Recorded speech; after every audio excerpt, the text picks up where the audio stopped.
আমি একদম entry point থেকে আপনাকে দেখাচ্ছি, তো আপনি প্লেটটা বুঝতে পারবেন। একদম সামনে গিয়ে আপনি পাচ্ছেন আপনার কিচেন, কাউন্টার টপ আপনার রেডি হয়ে গেছে, দেখুন আর্চ করা রয়েছে এবং উইন্ডো থেকে এরকম একটা ভিউ আপনি পাচ্ছেন।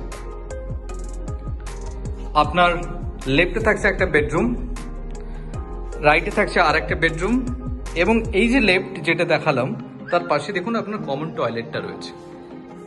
ঢুকেই আপনার লেফটে কমন টয়লেট, উপরে দেখুন আপনার লক পয়েন্ট, এবং এই যে কমন টয়লেটটা দেখুন যথেষ্ট বড় সাইজে রয়েছে।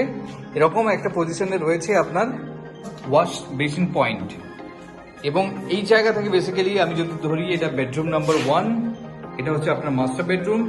যথেষ্ট বড় সাইজের আপনার মাস্টার বেডরুম আপনি পাচ্ছেন। দেখুন এরিয়াটা, দেখুন প্লেটটা, দেখুন সামনে দেখুন আপনার রয়েছে WC অর্থাৎ অ্যাটাচ টয়লেট।